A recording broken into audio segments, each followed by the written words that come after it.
Hello Struckpup, today I've decided to show you a build for the Mage. I've called this build the Rifter Battlemage because we're relying heavily on using the heroic version of Step Between Worlds, and we're also using close range attack to gain energy, which is the Phantom Blade skill. As you can see, we keep porting and damaging the enemies while we're porting. We're stacking up that dome for extra 25% damage to enemies inside it. And we're also getting damage bonus to burning enemies from our passive skills. We're burning the enemies with our aura from the main hand. And we're getting extra bonus damage to burning enemies from the offhand.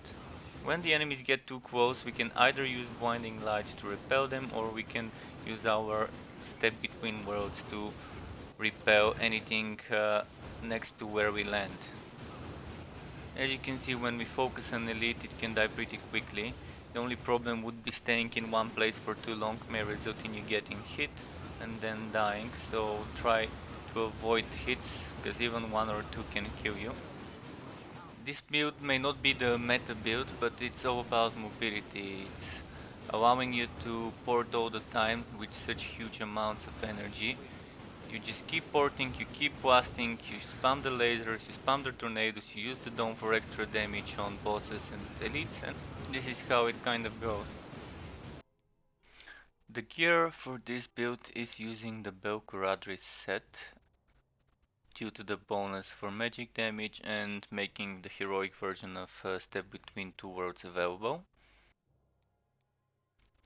For the offhand, for the sword or dagger, I'm using Soulfire, which gives us some pretty sweet damage for each burning enemy. And due to the Phoenix Herald main hand weapon, we're getting to burn the enemies around us all the time with our fiery aura, which deals also some sweet damage. We're stacking the damage from this aura with the damage from this aura, the summoning of storms. Then for the rings, I would suggest getting a Ring of Hotek for extra health and energy regain while we crit. Dragon Ring is not necessary, but it definitely would help. Another thing that might be useful would be Ring of Radiance might be useful, or if you decide to go the damage route for some more damage instead of damage reduction, you can get Ring of Cain's Fury. They are all good choices, just try to have something with enough crit chance, because we really do need the crit chance in order to proc the healing from this ring. And as for the amulet, I'm currently using a Phoenix one, but that's just because it's my best rolled one. For the blessings in the gear, I've decided to kind of mix it up with crit chance, crit damage, and some HP.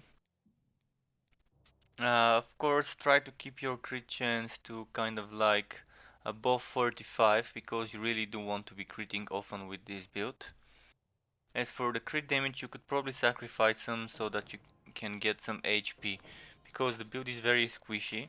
So try to get your HP as high as you can.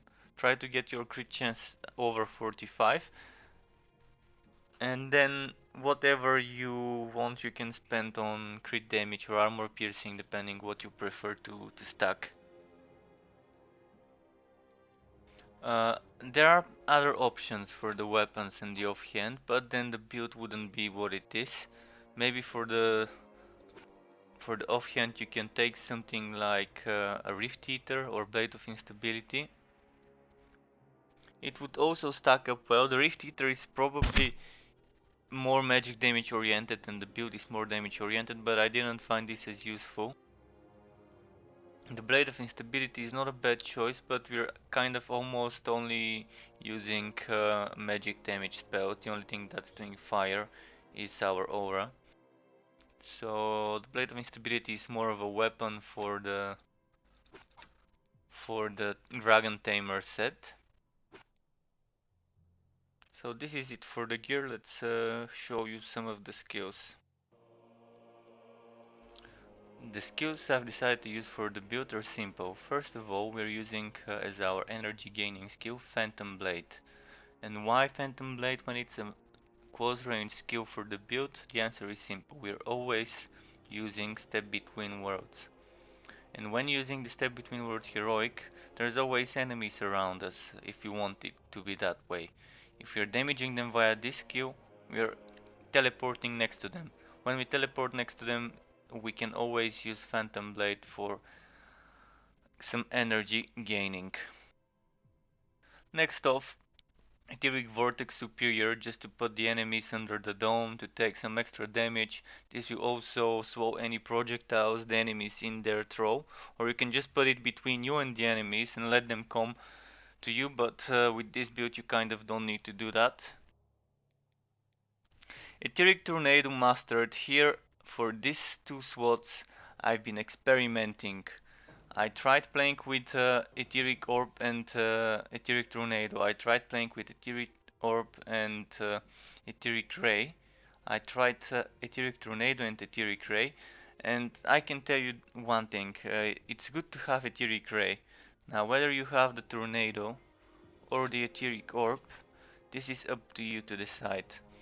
The Etheric Tornado or the Etheric Orb kind of can suck enemies in, but Etheric Orb is broken. It's not sucking the enemies in, it's not vacuuming them. So if you want to have that effect, Tornado is your choice. But the Orb is nice because it moves faster, it bounces off of walls, and it can just add up a little bit of damage that just sticks on the enemies. You can also control it faster, because it moves faster. But the Tornado probably is the better choice for now until this is fixed. So Etheric Ray, as I said, is good to have it. It's some extra damage. You can have 3 of those at the same time. And it helps really a lot on bosses to get that extra triple ray damage when the boss is under the dome. Binding Light Mastered, I don't think this needs explanation why we're using it. It's a great skill. It slows enemies and repels them that are around you. And while you're standing in the area, you get some magic damage. I mean, not magic damage, but health regen and energy regeneration.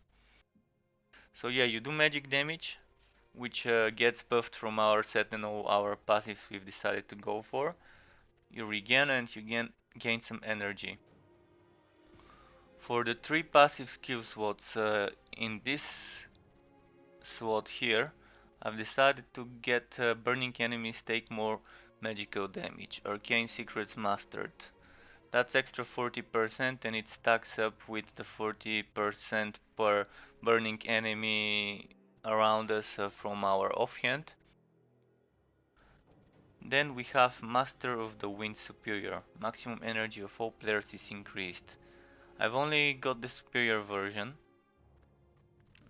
for 20%, but if you think you can shift things around, you can probably get the better version.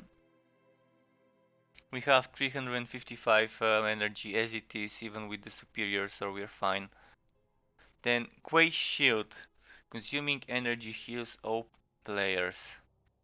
Health restored 10%. We're always consuming energy when using Step Between Two Worlds, when using Etheric Tornado, when using Etheric Ray. So we're not consuming energy when using Blinding Light or Etheric Vortex, or when regaining it with Phantom Blade. There is a possibility to probably move some skills around and use Etheric Storm, and this one probably would be better because it's magical damage, although it doesn't deal quite as much damage as the other. And this one says fire damage, but it says magical lightning, so it's kind of debatable. But the cooldown is very big. This build kind of relies on getting a lot of negative cooldown reduction in order to stack some other stats. There are different skills that you can try and take. Maybe something like this won't be bad, but then you would have to sacrifice some other skills. You can try and play around. This skill also isn't too bad, but we are not switching around between fire and magic, so probably not the best choice.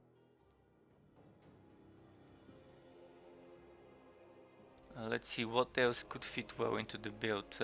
I wouldn't suggest using this.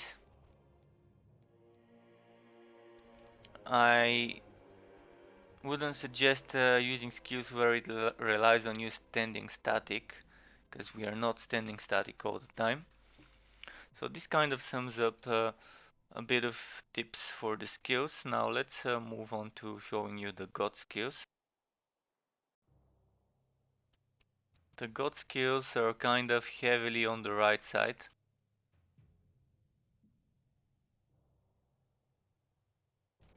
As you can see, there is this node, negative cooldown reduction, 2 extra % energy regeneration. And energy regeneration stacks well when your energy goes up. It kind of, the more energy you have as a base, that % is more useful. We've gone all the way here to another negative cooldown reduction, but for extra 15% max energy, very useful. It stacks up well with the passive we're using for that 20%.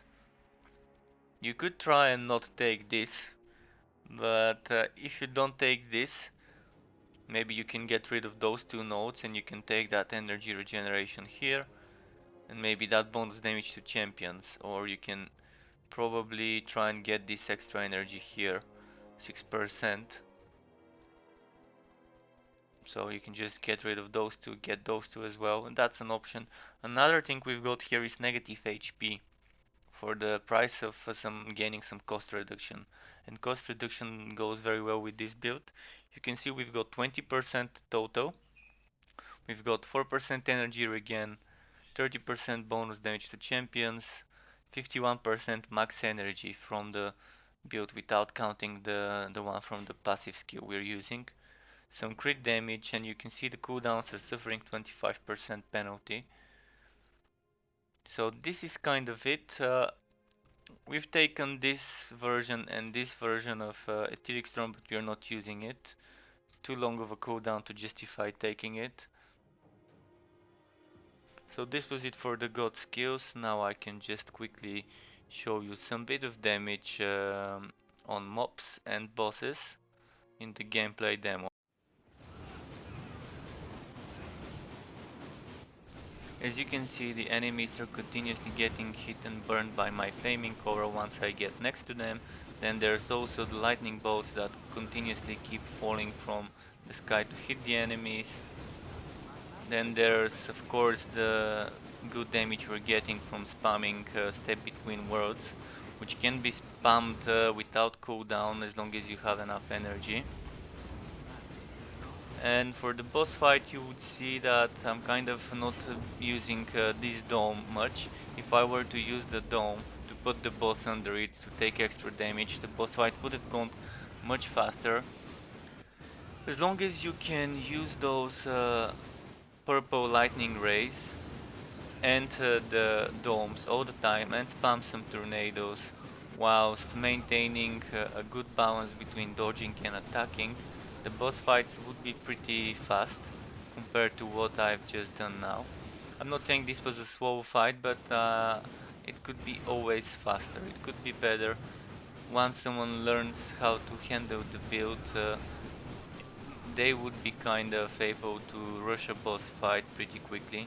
Again, it's not a meta build, it's not probably the best one, but it's offering a different kind of gameplay, something that could fit a lot of the viewers probably. The kind of rifty, teleporty, squishy mage. It is kind of a battle mage as well, due to our close range phantom blade, which can also kind of stun walk an enemy, as you can see. Now I'm gonna use my bloodlust skill because I almost died and I just didn't want to die on the boss fight and redo it. So I kind of used it just to get some extra HP again quickly. As you can see, if someone doesn't make much mistakes, this build would be great. The damage may not be phenomenal, but it's very good. and when you burst it out, when it's an easier boss that you can just spam your Rift Blades on, it would be much faster. And this is kind of where I started using the Dome for extra damage. So thanks everyone for watching and being part of the Struck Pub. If you have any comments, leave them in the comment section, I would be sure to reply. And I would also appreciate any likes and subscribes if you really do enjoy the video. You can find links to my social media in the description below and in the following sequence.